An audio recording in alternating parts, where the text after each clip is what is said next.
নমস্কার বন্ধুরা, আমি Online.com.প আজকে হাজির হয়েছি আর একটা নতুন অ্যাডমিশন লেটার ইনফরমেশন নিয়ে। তো বন্ধুরা, যারা ABN কলেজে অ্যাডমিশন হবেন নতুন অ্যাডমিশনে, অর্থাৎ ইউজি কোর্সে বিএ বিএসসি বিকম কোর্সে 2023 সালে যারা অ্যাডমিশন হবেন, উচ্চ মাধ্যমিক যারা পাস করেছেন তারা অ্যাডমিশন হবেন, তারা কি করে ফর্ম ফিল আপটি করবেন ABN কলেজের মোবাইল দিয়ে আপনারা ফর্ম ফিল আপটি করতে পারবেন। ফ্রি অফ কস্ট আপনারা অ্যাপ্লিকেশনটি করতে পারবেন। সেই জন্য আমি এই ভিডিওটিতে স্টেপ বাই স্টেপ দেখিয়ে দেবো আপনারা কীভাবে কোন ওয়েবসাইট থেকে আপনার ফর্ম ফিল আপটি করতে পারবেন এবং কী কী ডকুমেন্টস লাগবে সমস্ত বিস্তারিত আমার ভিডিওর মধ্যে দেখতে পাবেন। তো বন্ধুরা, আমি Online.com.প আমার চ্যানেলটাকে অবশ্যই সাবস্ক্রাইব করুন, পাশে রাখা বেল আইকনটিতে অবশ্যই প্রেস করুন, যাতে পরবর্তীকালে এইরকম অ্যাডমিশন রিলেটেড ইনফরমেশন এবং আগামীতে কোনো জব রিলেটেড ইনফরমেশন আমার চ্যানেলের মাধ্যমে সহজে পেতে গেলে আমার নোটিফিকেশন বারটিকে অবশ্যই অন করে রাখুন। তো বন্ধুরা, আসুন শুরু করছি ভিডিওটি। দেখুন, কোচবিহারের ABN কলেজের অফিসিয়াল ওয়েবসাইটটা দেখুন। এখানে কি বলা হয়েছে দেখুন, আচার্য ব্রজেন্দ্রনাথ শীল কলেজের official website abnshillcollege.org, abnscollege.org, abnscollege.org। এই অফিসিয়াল ওয়েবসাইটে আপনারা ব্রাউজ করে নেবেন। ব্রাউজ করার পর এমন একটা পেজ দেখতে পাবেন। এমন পেজ দেখার পর তারপর একটু স্ক্রল ডাউন করে নামিয়ে নেবেন ইউজি অ্যাডমিশন 23-24, এখানে অ্যাডমিশন পোর্টাল অপশনে ক্লিক করে দেবেন। ক্লিক করার পর এমন একটা হোম পেজ দেখতে পাবেন। এখানে দেখুন, ওখানে বিভিন্ন তথ্য এখানে দেখতে পাচ্ছেন। এখানে ডান দিকে দেখুন নিউ অ্যাপ্লিক্যান্ট অপশন পাচ্ছেন, এখানে লগ ইন অপশন পাচ্ছেন। অবশ্যই আপনাদের লগ ইন আইডি এবং পাসওয়ার্ড নেই, সেই জন্য অবশ্যই আপনারা ফার্স্ট টাইম ইউজার, সেই জন্য হচ্ছে নিউ অ্যাপ্লিক্যান্ট অপশনে ক্লিক করে দেবেন। ক্লিক করার পর একটু ওয়েট করবেন। এখানে দেখুন, এখানে আপনারা কি বলা হচ্ছে নোটিফিকেশনে, applicant must use their own mobile number email for registration, অর্থাৎ আপনাকে অবশ্যই নিজের ফোন এবং নিজের mobile number email ID use করতে লাগবে রেজিস্ট্রেশনের সময়, কারণ সেটি কাউন্সিলিংয়ের সময় মোবাইলে মেসেজ যাবে অ্যাডমিশনের জন্য। আপনারা কিন্তু অনলাইনে কিন্তু অ্যাডমিশন হতে হবে, অনলাইনে কিন্তু কাউন্সিলিং করতে হবে, তার জন্য কিন্তু সেই যে মোবাইল নাম্বারটা দেবেন সেই মোবাইল নাম্বারে কিন্তু মেসেজ যাবে। এখানে দেখুন নিউ অ্যাপ্লিক্যান্ট অপশনটাতে ক্লিক করেছিলাম। এখানে ফোন নাম্বারটা লিখবেন, নিজের ফোন নাম্বার এবং ইমেল আইডিটা দেবেন, দিয়ে সেন্ড ভেরিফিকেশন কোড অপশনে সেন্ড করবেন, ক্লিক করবেন। ক্লিক করার পর আপনাদের মোবাইল অথবা ইমেলে একটা ওটিপি আসবে, সেটা এখানে দিয়ে দেবেন। দিয়ে এখানে সাইন আপ অপশনে ক্লিক করে দেবেন। ক্লিক করার পর একটু ওয়েট করবেন, আমি দেখিয়ে দিচ্ছি।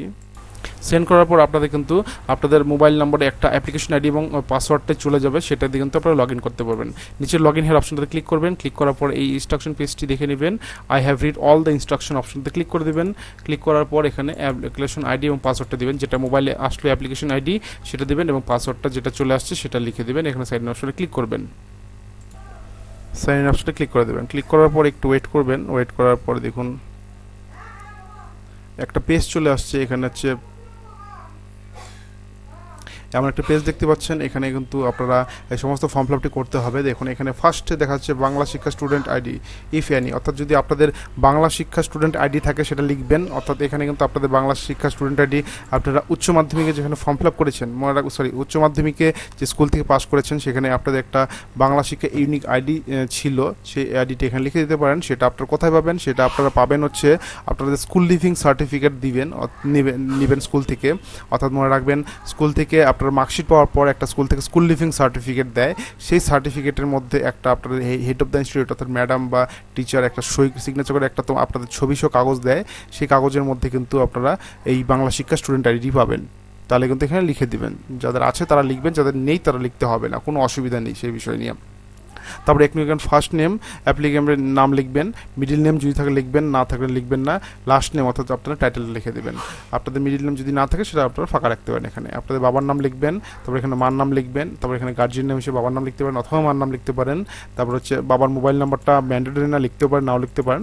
মনে রাখবেন যেখানে নামের পাশে রেড মার্ক দেওয়া আছে সেটা কিন্তু অবশ্যই আপনাদের ফিল করতে হবে। যে রেড মার্ক নেই অর্থাৎ ফাদার্স মোবাইল নাম্বার, সেটা কিন্তু না করলেও চলবে। অর্থাৎ যদি আপনারা দিতে চান দেবেন, না দেখলে কোনো অসুবিধা নেই। তারপর হচ্ছে মার মোবাইল নাম্বার যদি দিতে চান দেবেন, না দিলে অসুবিধা নেই। তারপর গার্জিয়ান মোবাইল নাম্বার অবশ্যই দিতে লাগবে, সেখানে আপনার বাবার মোবাইল নাম্বারটা এখানে দিয়ে দিবেন, কোনো অসুবিধা নেই।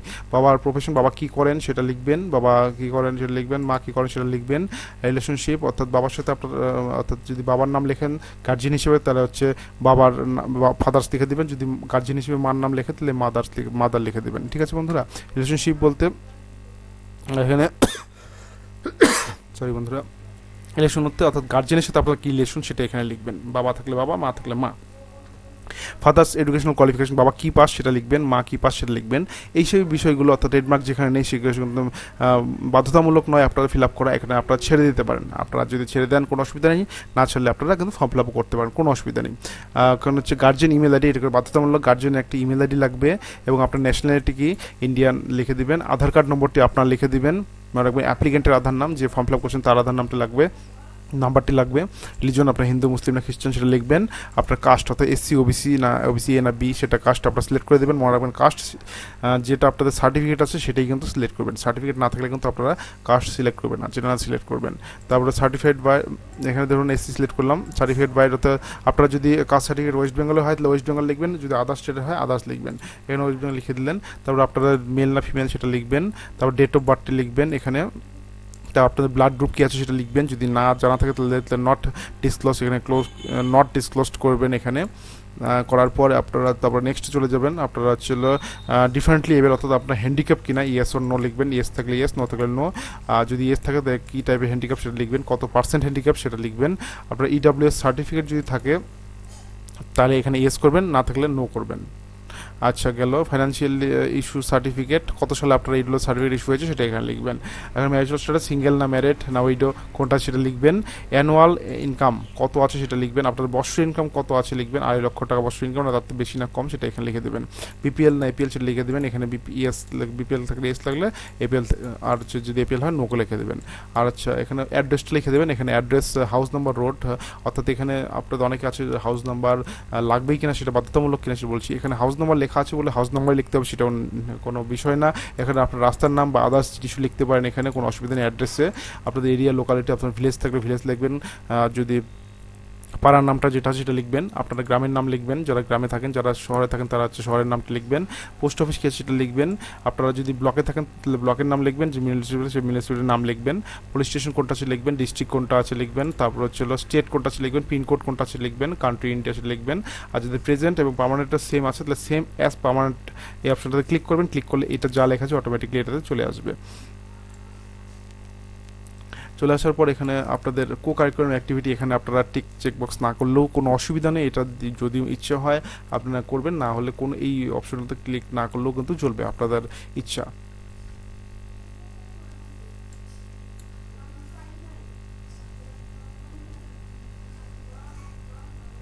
অর্থাৎ আপনি যদি কোনো ডিস্ট্রিক্ট বা হায়ার লেভেলে কোনো কম্পিটিশনে যদি কোনো পজিশন পেয়ে থাকেন সেটা এখানে ডিটেলস এখানে লিখতে পারেন, এটা কিন্তু অপশনাল, চাইলে লিখবেন, না থাকলে লাগবে এটা কোনো অপশন নেই। এখানে দেখুন হোস্টেল প্রিফারেন্স, এখানে যেহেতু এজেন্সির কাছে হোস্টেল আছে, হোস্টেল যদি আপনারা চান তাহলে ইয়েস করবেন, না চাইলে নো করবেন। যদি ইয়েস করে থাকেন আপনাদের হোস্টেল থেকে বাড়ির দূরত্ব কত সেটা এখানে লিখে দেবেন। সমস্ত কিছু ফর্ম ফিল আপ ভালো করে দেখার পর তারপরে এখানে read and carefully save and process অপশনে ক্লিক করবেন। ক্লিক করার পর নেক্সট পেজ চলে আসবে, একটু ওয়েট করবেন, আমি কিছুক্ষণ নেক্সট পেজটা দেখিয়ে দিচ্ছি। দেখুন তারপরে কিন্তু এই অপশনটা চলে আসছে। এই অপশনটা চলে আসার পর দেখুন এখানে কি বলেছে, মাধ্যমিক ইকোনমিক এক্সামিনেশন, অর্থাৎ মাধ্যমিক এক্সামিনেশন ডিটেলস এখানে চাচ্ছে। মাধ্যমিক কত সালে পাস করেছেন সেটা লিখবেন। মাধ্যমিক কোন বোর্ড থেকে পাস করেছেন, West Bengal board, WBSC, CBSE board নাকি আদার্স বোর্ড থেকে পাস করেছেন সেটা এখানে সিলেক্ট করে দেবেন। ফুল নেম যদি আদার্স বোর্ড সিলেক্ট করেন তাহলে এখানে বোর্ডের নামটা এখানে লিখে দেবেন, আর যদি ওয়েস্ট বেঙ্গল বোর্ড থেকে সেটা এখানে লিখে দেবেন, এখানে ফাঁকা থাকবে। ফুল মার্কস অর্থাৎ কত, ফুল মার্কস বলতে কতর মধ্যে আপনাদের পরীক্ষা হয়েছিল মাধ্যমিক সেটা এখানে লিখবেন। কতর মাধ্যমিকে কত পেয়েছিলেন টোটাল মার্কস সেটা এখানে লিখবেন, অটোমেটিক পার্সেন্টেজ সেটা অটোমেটিক চলে আসবে। তারপরে দেখুন উচ্চ মাধ্যমিকের ডিটেলস নিচে বলা হয়েছে কত সালে তো আপনারা উচ্চ মাধ্যমিক পাস করেছেন, 21, 22 না 23 সেটা সিলেক্ট করে দেবেন। এখানে কোন বোর্ডের থেকে উচ্চ মাধ্যমিক পাস করেছেন সেটা লিখবেন। কোন স্ট্রিম, আর্টস, সায়েন্স না কমার্স থেকে আপনারা উচ্চ মাধ্যমিক পাস করেছেন সেটা লিখবেন। কোন ইনস্টিটিউট নিয়ে অর্থাৎ কোন স্কুল থেকে আপনারা পাস করেছেন সেটা এখানে লিখে দেবেন আপনার উচ্চ মাধ্যমিক। তারপর এইচএস রেজিস্ট্রেশন নাম্বারটা এখানে লিখবেন, এইচএস রোল নাম্বারটা এখানে লিখবেন, যেটা আপনার অ্যাডমিট কার্ডে পেয়ে যাবেন। এইচএস টোটাল সাবজেক্ট কয়টা ছিল সেটা লিখবেন। মনে রাখবেন উচ্চ মাধ্যমিকে টোটাল কটা সাবজেক্ট ছিল সেটা এখানে লিখে দেবেন। Total number of subject taken in HS, কটা 5টা না 6টা সাবজেক্ট এখানে পেয়েছিলেন সেটা এখানে লিখবেন। ওখানে আছে 6টা আছে 6টা লিখবেন। তারপর এইচএস টোটাল মার্কস অর্থাৎ উচ্চ মাধ্যমিক টোটাল কত নম্বরের মধ্যে পেয়েছিলেন, মনে রাখবেন মার্কশিটে যা আছে তাই লিখবেন এখানে। কত নম্বর মধ্যে টোটাল মার্কস ছিল সেটা লিখবেন এখানে, এবং কত এইচএসের মার্কস অবটেন মার্কস অর্থাৎ কত পেয়েছেন সেটা এখানে লিখবেন, অটোমেটিক ক্যালকুলেট এখানে হয়ে যাবে। মনে রাখবেন অনেকের আছেন এইচ টোটাল মার্কস অর্থাৎ বেস্ট অফ 5 হিসেবে ধরা হয়। এখানে যদি আপনারা 6টা যদি পেপার থাকে তাহলে 6টা পেপারে লিখবেন, তাহলে 6টা পেপার টোটাল মার্কস হচ্ছে কতর মধ্যে হচ্ছে, 6টা পেপারের টোটাল মার্কস হচ্ছে এখানে 600 হচ্ছে 600 লিখবেন এবং অপটেন মার্কস 600 কত পাচ্ছে সেটা লিখবেন। এখানে অটোমেটিক পার্সেন্টেজ ক্যালকুলেট করে নেবে অ্যাজ পার এইচএস মার্কশিট। দেখুন এখানে বলা হচ্ছে অ্যাজ পার এইচএস মার্কশিট। তো আশা করি বুঝতে পেরেছেন এই নম্বরটা কী লিখবেন এখানে। তারপর এইচএসের মার্কশিট আছে, অর্থাৎ এখানে দেখুন এখানে আপনারা উচ্চ মাধ্যমিকের যে মার্কসটি আছে এখানে হচ্ছে, অর্থাৎ ধরুন 6টা পেপার আছে আপনাদের, 6টা পেপার কী কী, প্রথম পেপারের নাম কি, ধরুন হচ্ছে প্রথম পেপার বাংলা আছে, বাংলা সিলেক্ট করে দিলেন। ফুল মার্কস ইন থিওরি, অর্থাৎ বাংলা থিওরিতে কতর মধ্যে হয়েছে, 80-র মধ্যে হয়েছে সেটা লিখে দেবেন। থিওরি অপটেন মার্কস, থিওরিতে কত পেয়েছেন, 80-র মধ্যে সেটা লিখবেন। Full marks in practical project mark, full mark বাংলাতে প্র্যাকটিক্যালে কতর মধ্যে পরীক্ষা ছিল লিখবেন এখানে, এবং প্র্যাকটিক্যালে মার্কস অপটেন, প্র্যাকটিক্যালে 20-র মধ্যে কত পেয়েছেন সেটা লিখবেন। টোটাল মার্কস অপটেন, এটা অটোমেটিক ক্যালকুলেট হয়ে যাবে। হওয়ার পর এখানে অ্যাড অপশনে ক্লিক করবেন, এখানে অ্যাড অপশনে ক্লিক করার পর মার্কসটি এখানে চলে আসবে। এইভাবে আপনাদের পরপর যে সাবজেক্টগুলো আছে সেটা সিলেক্ট করবেন, অ্যাড করবেন, সিলেক্ট করবেন, অ্যাড করবেন, করার পর এখানে কিন্তু আপনারা সমস্ত কিছু আপনাদের সাবজেক্ট দেখতে পাবেন। 6টা সাবজেক্ট হলে 6টা সাবজেক্টই কিন্তু এখানে লিখে দেবেন। তো বন্ধুরা আশা করি বুঝতে পেরেছেন কী করে আপনারা ফর্ম ফিল আপটি করবেন। বিষয়টি কিন্তু খুবই গুরুত্বপূর্ণ, মনোযোগ সহকারে কিন্তু ফর্ম ফিল আপটি করবেন। এইচএসসি কটা সাবজেক্ট নিয়েছিলেন এখানে আপনারা সিলেক্ট করবেন, এটা কিন্তু ভাইটাল বিষয়। 6টা থাকলে 6টাই সিলেক্ট করবেন। টোটাল মার্কস কতর মধ্যে, টোটাল মার্কস 6টা থাকলে 600-র মধ্যে করবেন। অপটেন মার্কস সেই 6টা মার্কস যোগ করে কত হচ্ছে সেটা এখানে লিখবেন, এবং এইচএসসি পার্সেন্টেজ এই যে অটোমেটিক ক্যালকুলেট হয়ে এখানে চলে আসবে। আর এখানে অটোমেটিক তো আপনাদের নম্বরগুলো আলাদা আলাদাভাবে আপনারা দিতে লাগবে। তো বন্ধুরা এই হলো বিষয়। আমি নেক্সট স্টেপ কী আছে সেটা দেখিয়ে দিচ্ছি, একটু ওয়েট করবেন, আমি ফিল আপ করে নিচ্ছি। দেখুন এখানে আমি মার্কস এন্ট্রি করে দিয়েছি। এখন দেখুন কোন কোর্সের জন্য আপনারা অ্যাপ্লাই করবেন। এখানে বাংলা, ইংলিশ, সংস্কৃত যেটাতে আপনারা অ্যাপ্লাই করতে চান, you can apply maximum 5 subject ও কোর্স, অর্থাৎ দেখো আপনারা কিন্তু 5টি কোর্সের জন্য অ্যাপ্লিকেশন করতে পারেন। এখানে দেখুন বাংলাতে করলাম অ্যাপ্লাই, তারপরে কোন সাবজেক্টে, হিস্ট্রিতে করলাম অ্যাপ্লাই করে নিচ্ছি। তারপরে দেখুন ফিলোসফিতে অ্যাপ্লাই করলাম, করে নিচ্ছি। You are not eligible for course আছে, ফিলোসফিতে করতে পারবো না যেহেতু সাবজেক্ট নেই আমার। তারপরে হিস্ট্রিতে করতে বলছি, আমি দেখি হিস্ট্রি তো অলরেডি করেছি, সেটা এটা হবে না। তারপর হলো যেটা আপনারা সাবজেক্ট নিতে চান সেটা কী করে অ্যাপ্লাই অপশনে ক্লিক করবেন, অটোমেটিকলি এখানে অ্যাড হতে থাকবে। মনে রাখবেন এখানে আপনারা ম্যাক্সিমাম 5টা কোর্সের জন্য, অনার্স, বিশেষ সাধারণ কথায় বলে অনার্সের জন্য, মেজর সাবজেক্টের জন্য অ্যাপ্লিকেশন করতে পারবেন। আপনারা একটা না একটা যেটাতে খুশি আপনারা চান্স দিতে পারেন, সেই হিসেবে এখানে অ্যাড করে নেবেন, অ্যাপ্লাই করতে পারবেন। করার পর read carefully and save and process অপশনে ক্লিক করে দেবেন। ক্লিক করার পর এখানে দেখুন আপনারা ডকুমেন্টস আপলোড করতে লাগবে। ডকুমেন্টস কী আপলোড করতে লাগবে দেখিয়ে দিচ্ছি। 1 কপি ছবি লাগবে, 200 কপির মধ্যে 1 কপি ছবি এখানে আপলোড চুজ ফাইল করে সিলেক্ট করে 200 কপির মধ্যে জেপিজে ফাইলে সিলেক্ট করে এখানে আপলোড অপশনে ক্লিক করে দেবেন। সিগনেচারও সেম 200 কপির মধ্যে আপনার জেপিজে ফাইলে সেভ করে চুজ ফাইল করে আপলোড অপশনে ক্লিক করে দেবেন, হয়ে গেল। তারপর হচ্ছে এসপ্রুফের মাধ্যমিক অ্যাডমিট কার্ডটা দিতে পারেন, বার্থ সার্টিফিকেট অথবা মাধ্যমিক অ্যাডমিট কার্ড দিতে পারেন। চুজ ফাইল করে মাধ্যমিক অ্যাডমিট কার্ড 200 কপির মধ্যে জেপিজে ফরম্যাটে সেভ করে রাখবেন, আপলোড অপশনে ক্লিক করবেন। এইচএসের মার্কশিট চুজ ফাইল করে 200 কপির মধ্যে সেভ করে রাখবেন। এইচএসের মার্কশিট এখানে এইচএসের মার্কশিটে 400 কপির মধ্যে দিলেই কিন্তু হবে। এইচএস মার্কশিট 400 কপির মধ্যে জেপিজে ফরম্যাটে আপনারা সেভ করে রাখবেন। আপলোড অপশনে ক্লিক করে দিলে অটোমেটিক সেভ হয়ে যাবে। তো কাস্ট সার্টিফিকেট যারা আছে, কাস্ট সার্টিফিকেটটা 200 কেবির মধ্যে অবশ্যই সেভ করে রাখবেন জেপিজি ফাইলে। আপলোড অপশনে ক্লিক করে দেবেন, এখানে কিন্তু এখানে শো করবে যে ডকুমেন্টসগুলো আপলোড করছে, এখানে কিন্তু একটা করে শো করবে। শো করার পর এখানে read carefully and save process অপশনে ক্লিক করে দেবেন। ক্লিক করে দেওয়ার পর এখানে ডিক্লারেশন দেখতে পারবেন, একটা ডিক্লারেশন এখানে একটা চেকবক্স থাকবে, চেকবক্সে ক্লিক করে আপনারা সাবমিট অপশনে ক্লিক করে দেবেন। কোনো অ্যাপ্লিকেশন ফিস লাগবে না, ফ্রি অফ কস্ট অ্যাপ্লিকেশন। কেউ ফর্ম প্রিন্টের অপশন দেবে, সেটা ফর্মটা আপনারা প্রিন্ট করে রেখে দেবেন। আমি এখানে আপনাদের দেখাতে পারছি না কী কী ডকুমেন্টস, কারণ ডকুমেন্টসটা আমার কাছে নেই, আমি ডেমোর জন্য দেখিয়ে দিচ্ছি আপনাদের। সেই জন্য আপনারা এই বিষয়টা বলে দিলাম, আশা করি খেয়াল রাখবেন বা মনে রাখবেন। প্রিন্ট আউট অবশ্যই রেখে দেবেন নিজের কাছে, পরবর্তীকালে সেই প্রিন্ট আউট ফর্মটি অ্যাডমিশনের সময় কিন্তু অবশ্যই কাজে লাগবে। তো বন্ধুরা আমি Online.com.প আশা করি ABN কলেজে যারা ভর্তি হবেন তারা সমস্ত ডিটেলসটা দেখে নিয়েছেন, আশা করি বুঝতে কোনো অসুবিধা হয়নি। কোনো বুঝতে অসুবিধা হলে আমার কমেন্ট বক্সে কমেন্ট করেন, অবশ্যই আমি প্রবলেম সলভ করার চেষ্টা করব।